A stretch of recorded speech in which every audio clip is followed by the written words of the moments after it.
Hi, നമ്മുടെ ഇന്നത്തെ video നമ്മുടെ institute of chartered accounts of India അവരുടെ ഒരു GPT പ്രൊവൈഡ് ചെയ്യുന്നുണ്ട്. അപ്പോൾ അതിനെക്കുറിച്ച് അറിയാൻ വേണ്ടിയിട്ടാണ്. അപ്പോൾ ആ GPT എങ്ങനെയാണ് യൂസ് ചെയ്യുക, എങ്ങനെയാണത് ലോഗിൻ ചെയ്യുക എന്നുള്ള കാര്യങ്ങളൊക്കെയാണ്. പിന്നെ എന്തൊക്കെയാണ് ഈ GPT വഴി നമുക്ക് പ്രൊവൈഡ് അല്ലെങ്കിൽ എന്തൊക്കെയാണ് അതിൽ അവൈലബിൾ ആയിട്ടുള്ളത് എന്നുള്ളതിൻ്റെ ചെറിയൊരു ഡെമോ. ഇതാണ് നമ്മൾ ഈ ഒരു വീഡിയോയിൽ ഉപയോഗിക്കുന്നത്. സോ മെമ്പേഴ്സിനും ഉണ്ട്, സ്റ്റുഡൻസിനും ഉണ്ട്. അപ്പോൾ സ്റ്റുഡൻറ്റ് പോർഷൻ ആയിരിക്കും അല്ലെങ്കിൽ സ്റ്റുഡൻസിൻ്റെ ഒരു പോയിന്റ് ഓഫ് വ്യൂവിലായിരിക്കും നമ്മൾ ഈ ഒരു വീഡിയോ ചെയ്യുന്നത്. അപ്പോൾ എന്താണ് CA-GPT, അതെങ്ങനെയാണ് സ്റ്റുഡൻസിന് ഹെൽപ്ഫുൾ ആവുക എന്നുള്ളതൊക്കെയാണ് നമ്മൾ ഈ ഒരു വീഡിയോയിൽ ഡിസ്കസ് ചെയ്യാൻ പോകുന്നത്. ഓക്കെ, അപ്പോൾ GPT നിങ്ങൾക്ക് എല്ലാവർക്കും അറിയും, ChatGPT ഒക്കെ നിങ്ങൾ ഉപയോഗിക്കുന്നുണ്ടാവും എന്നുള്ളതാണ് ഞാൻ വിശ്വസിക്കുന്നത്. അപ്പോൾ അതിൽ തന്നെ CA-GPT എങ്ങനെയാണ് വർക്കൗട്ട് ആവുക എന്നുള്ളതാണ് നമ്മൾ നോക്കാൻ പോകുന്നത്. സോ ഞാൻ ഫസ്റ്റ് വേറെ ഒന്നുമല്ല, നേരെ ഗൂഗിളിൽ പോയിട്ടുണ്ട്. ഗൂഗിളിൽ CA-GPT എന്നടിക്കുന്നു. CA-GPT എന്നടിക്കുമ്പോൾ അല്ലെ, ICAയുടെ CA-GPT AI ഇൻ ICA അല്ലെ, ആർട്ടിഫിഷ്യൽ ഇൻ്റലിജൻസ് ഇൻ ICAI എന്നുള്ള ഭാഗത്തോട്ട് ഇത് പോകുന്നു.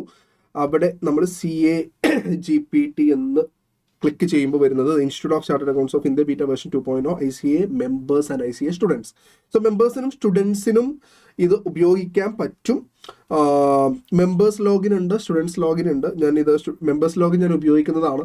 മെമ്പേഴ്സ് ലോഗിനില്ല, കാരണം മെമ്പേഴ്സിൻ്റെ കേസിൽ നമുക്ക് ഇപ്പോൾ ടാക്സ് ഓഡിറ്റിന് ഗൈഡൻസ് നോട്ട് ഉണ്ട്. ആ ഗൈഡൻസ് നോട്ട് എന്ന് പറഞ്ഞാൽ അത്യാവശ്യം നല്ല വോളിയം ഉണ്ട്. കാരോ ഗൈഡൻസ് നോട്ട് ഉണ്ട്.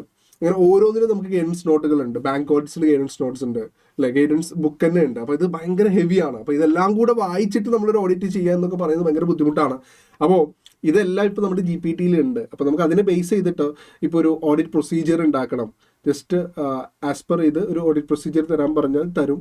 അത് ബാക്കിയുള്ള ഇപ്പോൾ നമ്മൾ ChatGPT-യെക്കാളും നമുക്ക് കുറച്ചും കൂടെ ട്രസ്റ്റ് ചെയ്യാൻ പറ്റും. കാരണം ഇത് ICAയുടെ ഇൻഫർമേഷൻസ് വെച്ചിട്ടാണ് ചെയ്യുന്നത്. അപ്പോൾ ഒന്നും കൂടെ എന്ത് ചെയ്യുന്നുണ്ടാവും, ഒന്നും കൂടെ നമുക്ക് വേണ്ട കാര്യങ്ങൾ തന്നെയായിരിക്കും. ഞാൻ പല സ്ഥലത്തും വായിച്ചിട്ടുണ്ട്, നമുക്ക് വേണമെങ്കിൽ ICA ലാബിലാക്കാം എന്തെങ്കിലും തെറ്റൊക്കെ സംഭവിച്ചാൽ എന്ന് വരെ പല ആൾക്കാർക്കും അഭിപ്രായമുണ്ട്. അപ്പോൾ വളരെ യൂസ്ഫുൾ ആയിട്ടുള്ള ഒരു ടൂളാണ്, അല്ലെങ്കിൽ AI ടൂളാണ് CA-GPT ഫോർ ദ മെമ്പേഴ്സ്. ഇപ്പോൾ ഇൻകം ടാക്സിൻ്റെ ആക്ട് കാര്യങ്ങളൊക്കെ വെച്ചിട്ടുള്ള GPT ഉണ്ട്. അപ്പോൾ അതിൽ ക്ലിക്ക് ചെയ്ത് കഴിഞ്ഞിട്ട് നോട്ടീസ് അപ്ലോഡ് ചെയ്യുകയാണെന്നുണ്ടെങ്കിൽ, നോട്ടീസിൽ നമ്മുടെ ക്ലയൻസിൻ്റെ പേരൊക്കെ ഒന്ന് ഒഴിവാക്കിയിട്ട് അതേപോലെ നമുക്കങ്ങ് അറ്റാച്ച് ചെയ്യുകയാണെന്നുണ്ടെങ്കിൽ റിപ്ലൈ ഒക്കെ ഓട്ടോമാറ്റിക്കലി ഡ്രാഫ്റ്റ് ചെയ്യാറുണ്ട്. പിന്നെ നമുക്ക് ചെറിയ എഡിറ്റും കാര്യങ്ങളൊക്കെ ചെയ്ത് നമുക്ക് റിപ്ലൈ നേരെ ഇൻകം ടാക്സിലോട്ടും അല്ലെങ്കിൽ മറ്റു ഡിപ്പാർട്ട്മെൻറ്റിലൊക്കെ അയക്കാൻ പറ്റാറുണ്ട്. അപ്പം as a member, as a practising chartered accountant ഭയങ്കര ഒരു ഹെൽപ്പാണ് CA-GPT കിട്ടുന്നത്. നമ്മളിവിടെ നോക്കാൻ പോകുന്നത് സ്റ്റുഡൻസിന് എങ്ങനെയായിരിക്കും ഇത് ഹെൽപ്പ് ചെയ്യാൻ പറ്റുക എന്നുള്ളതാണ്. ഇത് ഞാൻ എൻ്റെതായ ഒരു രീതിയിൽ നിങ്ങൾക്ക് ഇവിടെ ഉപയോഗിച്ച് കാണിച്ചു തരുമായിരിക്കും ചെയ്യുക. അപ്പോൾ നിങ്ങൾ എന്ത് ചെയ്യുക, നിങ്ങൾ സ്വയം എക്സ്പ്ലോർ ചെയ്യുക, നിങ്ങൾക്കത് യൂസ്ഫുൾ ആവുന്നുണ്ടോ ഇല്ലേ എന്നുള്ളതൊക്കെ നോക്കുക. നിങ്ങളുടെ ഫ്രീ ടൈമിലൊക്കെ നോക്കുക. അപ്പോൾ ചിലപ്പോൾ നിങ്ങൾക്ക് ചെറിയ റിവിഷൻസും കാര്യങ്ങളൊക്കെ നടത്താനും ചില അസസ്മെൻറ്റുകൾ നടത്താനും അല്ലേ, ഡിസിഷൻ എടുക്കാനൊക്കെ ചിലപ്പോൾ നിങ്ങൾക്ക് ഇതിന് ഹെൽപ്ഫുൾ ആവുന്നുണ്ടാവും. അപ്പോൾ എൻ്റെ ഒരു ഉദ്ദേശം, ഇങ്ങനെ ഒരു AI അല്ലെങ്കിൽ GPT ഇൻസ്റ്റിറ്റ്യൂട്ട് ഫ്രീ ആയിട്ട് പ്രൊവൈഡ് ചെയ്യുന്നുണ്ട്, നമുക്കതിന് വേറെ പേയ്മെൻറ്റോ കാര്യങ്ങളൊന്നും കൊടുക്കേണ്ട ആവശ്യമില്ല എന്നുള്ളത് സ്റ്റുഡൻസിനെ അറിയിക്കുക. അവരുടേതായ രീതിയിൽ അത് അവർക്ക് അവരുടെ എക്സാം പാസ്സാകാൻ വേണ്ടിയിട്ട് യൂസ് ചെയ്യാൻ പറ്റട്ടെ എന്നുള്ള ഉദ്ദേശത്തോടെയാണ് നമ്മൾ ഈ ഒരു വീഡിയോ ചെയ്യുന്നത്. സോ മെമ്പേഴ്സ് ലോഗിനിലെ മെമ്പർഷിപ്പ് നമ്പറും OTP ബേസ്ഡ് ആണ്. സ്റ്റുഡൻസ് ലോഗിൻ ഞാൻ ക്ലിക്ക് ചെയ്ത് കഴിഞ്ഞാൽ അവിടെ നിങ്ങളുടെ രജിസ്ട്രേഷൻ നമ്പറും ഡേറ്റ് ഓഫ് ബർത്തും നിങ്ങൾ എൻ്റർ ചെയ്ത് കഴിഞ്ഞാൽ നിങ്ങളുടെ GPT ഓൺ ആവും. ഓക്കെ, നിങ്ങളുടെ ഇതൊക്കെയാണ് രജിസ്ട്രേഷൻ നമ്പറും ഡേറ്റ് ഓഫ് ബർത്തും. ഇതാണ് ഇതിന് ആവശ്യമായിട്ടുള്ള കാര്യങ്ങൾ എന്ന് പറയുന്നത്. സോ ഞാനൊരു എൻ്റെ അടുത്തുള്ള ഒരു സ്റ്റുഡൻറ്റിൻ്റെ ഇത് വെച്ചിട്ട് ഞാൻ കയറുവാണ്. അപ്പോൾ കയറിയപ്പോൾ ആ സ്റ്റുഡൻറ്റ് ഇൻ്റർമീഡിയറ്റ് സ്റ്റുഡൻ്റ് ആണ്. അതുകൊണ്ട് ഇൻ്റർമീഡിയറ്റിൻ്റെ സ്റ്റുഡൻറ്റ് GPT ഇൻ്റർമീഡിയറ്റ് കോഴ്സിൻ്റെ GPT ആണ് ഇവിടെ അവൈലബിൾ ആയിട്ടുള്ളത്. ഇപ്പോൾ നിങ്ങൾ ഫൗണ്ടേഷൻ സ്റ്റുഡൻ്റ് ആണെങ്കിൽ ഫൗണ്ടേഷൻ ആയിരിക്കും അവൈലബിൾ ആവുക എന്നുള്ളതാണ് ഞാൻ വിശ്വസിക്കുന്നത്. ഫൈനൽ ആണെങ്കിൽ ഫൈനൽ ആയിരിക്കും അവൈലബിൾ ആവുക. ഞാൻ ചെക്ക് ചെയ്തിട്ടില്ല. സോ നിങ്ങൾ തന്നെ ചെക്ക് ചെയ്യുക, നിങ്ങൾ തന്നെ എക്സ്പ്ലോർ ചെയ്യുക എന്നുള്ളതാണ്. So group 1 3 paper, group 2 3 paper ഇവിടെ ഉണ്ട്. അപ്പോൾ ഇതെങ്ങനെയാണ് വർക്കൗട്ട് ആവുന്നത് എന്നുള്ളത് നമുക്കൊന്ന് നോക്കാം. എനിക്കിതിൽ കുറച്ചും കൂടെ ഞാൻ അറിയാവുന്നൊരു വിഷയം എന്ന് പറഞ്ഞാൽ ടാക്സേഷൻ ആയതുകൊണ്ട് ഞാൻ ടാക്സേഷൻ ഒന്ന് എടുത്ത് നോക്കുവാണ്. എങ്ങനെയാണ് ഇത് വർക്കൗട്ട് ആവുന്നത് എന്നുള്ളത് നമുക്ക് നോക്കാമല്ലോ. Okay, so taxation by community builder official ICA-GPT of taxation subject of intermediate level എന്നിവിടെ കൊടുത്തിട്ടുണ്ട്. സോ എന്താ നമ്മൾ കൊടുക്കുക, എന്താ നമുക്ക് അറിയേണ്ടത്? ഓക്കെ, നമുക്ക് ആദ്യം ഡയറക്റ്റ് ടാക്സേഷൻ ആണ് എനിക്ക് കുറച്ചും കൂടെ അറിയുന്ന കാര്യം. അപ്പോൾ അത് വെച്ചിട്ട് തന്നെ നമുക്ക് നോക്കാം. Give me A 10 days revision schedule for direct taxation in a tabular form. അല്ലേ? ആ ടാബുലാർ ഫോം എനിക്ക് വേണ്ടത് ഡേ വേണം,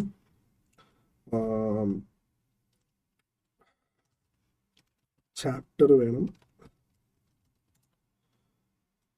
നമ്പർ ഓഫ് അവേഴ്സ് എത്ര വേണം എന്നുള്ളത് വേണം, വെയിറ്റേജ് വേണം, വെയിറ്റേജ് വേണം. എനിക്കിത് വേണ്ടത് in a manner I can complete my revision in 10 days. Okay, so ഞാൻ കൊടുത്തു നോക്കുകയാണ് എന്താ വരുന്നത് നോക്കാം നമുക്ക്.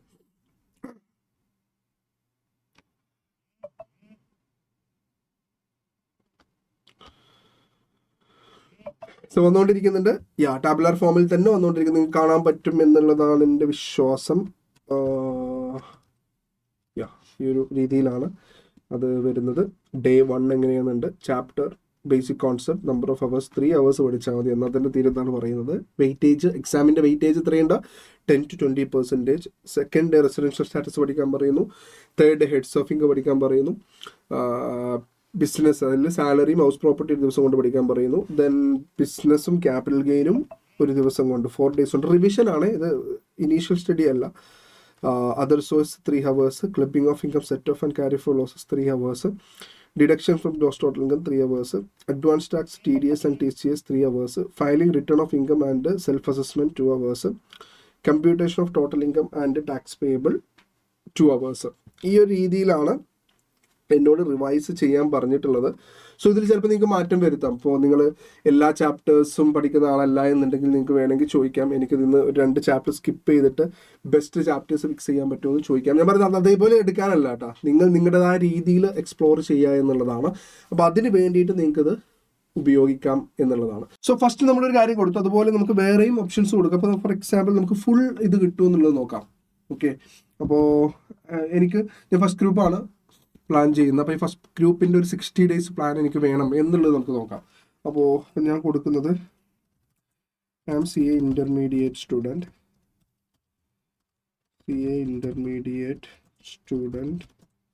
New syllabus, CA intermediate new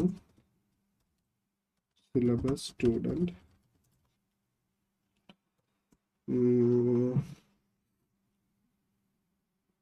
would like to write exam in Jan 2025. I need a 60-day study plan for first group as per new syllabus.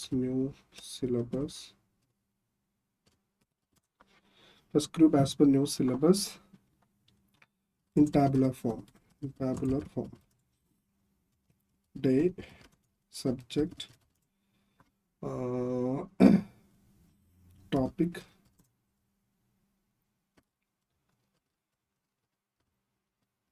weightage, hours. ഒരു രീതിയിലാണ് ഞാൻ അടിച്ചു നോക്കി. നിങ്ങൾക്ക് നിങ്ങളുടേതായ രീതിയിൽ അടിച്ചു നോക്കുമ്പോൾ എങ്ങനെ വരും എന്നുള്ളത് എക്സ്പ്ലോർ ചെയ്യാം. ഇപ്പോൾ കറക്റ്റായിട്ട് വരും അങ്ങനെയൊന്നും ഞാൻ പറയുന്നില്ല, ഞാനിതിപ്പോൾ ട്രൈ ചെയ്തതാണ്. ഓക്കെ, ഇപ്പോൾ ഡേ 1 സബ്ജക്റ്റ് അഡ്വാൻസ്ഡ് അക്കൗണ്ടിങ് പറഞ്ഞിട്ടുണ്ട്, എൻ്റെ വെയിറ്റേജ് കൊടുത്തിട്ടുണ്ട്.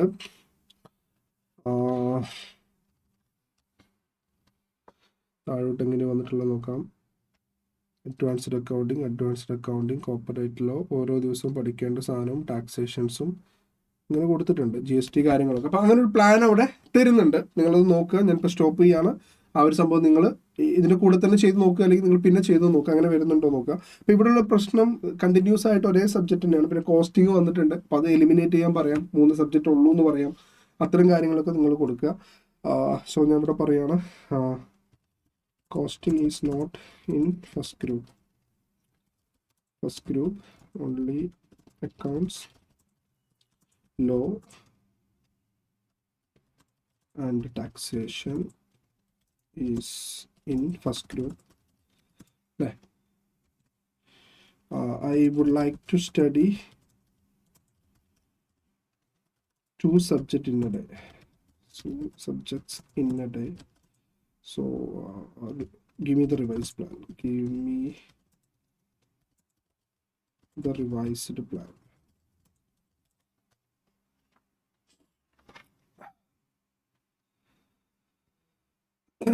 ഓക്കെ, അപ്പോൾ 2 സബ്ജക്റ്റ് ആയിട്ട് ഓരോ ദിവസം അഡ്വാൻസ്ഡ് അക്കൗണ്ടിങ് ഉണ്ട്, കോർപ്പറേറ്റ് അതർ ലോ ഉണ്ട്. Advanced accounting, corporate other law വീണ്ടും തന്നിട്ടുണ്ട്.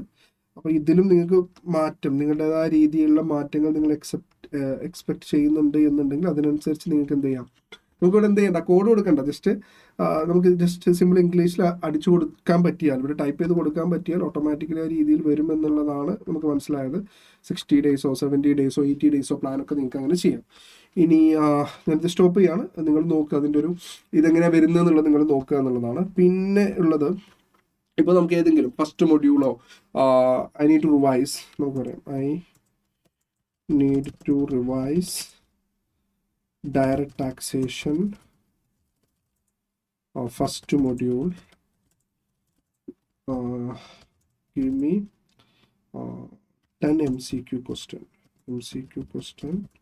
to revise the first module.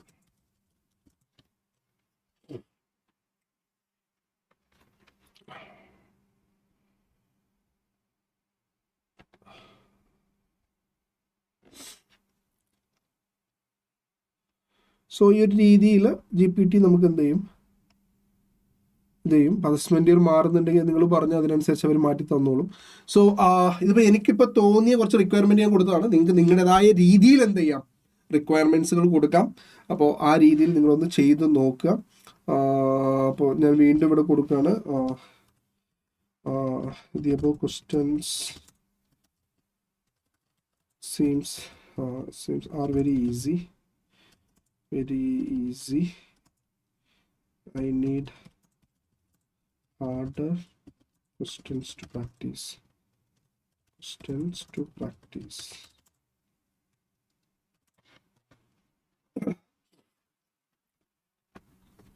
അല്ലേ, ക്വസ്റ്റ്യൻസ് കുറച്ചും കൂടെ ഒന്ന് വലുതായിട്ടൊക്കെ വന്നിട്ടുണ്ട്. GPT തന്നെ കുറച്ചും കൂടെ ഹാർഡർ ക്വസ്റ്റ്യൻ തോന്നുന്നു, ആ ഒരു രീതിയിൽ നമുക്ക് തരുന്നുണ്ട്. അപ്പം ഞാനിത് ജസ്റ്റ് നിങ്ങളൊന്ന് എന്താ ചെയ്യുക, ഇങ്ങനൊരു സംഭവം ഉണ്ടെന്ന് അറിയിക്കാൻ വേണ്ടിയിട്ട് ചെയ്ത വീഡിയോ ആണ്. സോ എക്സ്പ്ലോർ ചെയ്ത് നോക്കുക, യൂസ്ഫുൾ ആണോ അല്ലെങ്കിൽ തെറ്റുകളൊക്കെ ഉണ്ടെന്നുണ്ടെങ്കിൽ ഇൻസ്റ്റിറ്റ്യൂട്ടിന് മെയിൽ അയക്കുക, അങ്ങനെയൊക്കെ ചെയ്യാം. കാരണം ഞാൻ ഫസ്റ്റ് കൊടുത്തപ്പോൾ സെക്കൻഡ് ഗ്രൂപ്പിൻ്റെ കാര്യങ്ങളൊക്കെ വന്നിട്ടുണ്ടായിരുന്നു. അപ്പോൾ നമുക്ക് എന്ത് ചെയ്യാം, അങ്ങനത്തെ കാര്യങ്ങളൊക്കെ നമ്മൾ മെസ്സേജോ കാര്യങ്ങളൊക്കെ ആയിട്ട് അവർക്ക് അയക്കുകയാണെന്നുണ്ടെങ്കിൽ ഇനിയുള്ള കുട്ടികൾക്ക് അത് ഉപകാരമായിരിക്കും. ഇൻസ്റ്റിറ്റ്യൂട്ടും ഫസ്റ്റ് ചെയ്തൊരു പരിപാടിയാണ്, അപ്പോൾ ഫ്രീ വേർഷനാണ്. സോ മാക്സിമം ഇത് യൂസ് ചെയ്യുക. ഇതിൻ്റെ മെമ്പർ വേർഷൻ ഞാൻ യൂസ് ചെയ്യുന്നുണ്ട്, അതെനിക്ക് വളരെ യൂസ്ഫുൾ ആണ്, നന്നായിട്ട് എൻ്റെ പ്രൊഫഷണലിൽ അത് ഹെൽപ്പ് ചെയ്യുന്നുണ്ട്. അപ്പോൾ സ്റ്റുഡൻസ് എന്ന രീതിയിൽ നിങ്ങൾക്ക് ഇതിൻ്റെ ബെനിഫിറ്റ് കിട്ടുന്നുണ്ടോ ഇല്ലയോ എന്നുള്ളത് നിങ്ങളൊന്ന് നോക്കിയിട്ട് പറയാം. എന്താ പറയുക, നെഗറ്റീവ്സ് മാത്രം പറയാമെന്നല്ല, പോസിറ്റീവ്സും നെഗറ്റീവ്സും ഒക്കെ പറഞ്ഞിട്ട് കറക്റ്റ് ഫീഡ്ബാക്ക് കൊടുത്താൽ നമുക്കിതൊരു ബെറ്റർ വേർഷൻ ആക്കാൻ പറ്റും. ഇതിൽ നിന്ന് നിങ്ങൾക്ക് എന്താണ് എക്സാം പാസ്സാകാൻ വേണ്ടി എടുക്കാൻ പറ്റുക എന്നുള്ള കാര്യങ്ങൾ നോക്കുക, യൂസ്ഫുൾ ആക്കുക. Okay, thank you, by.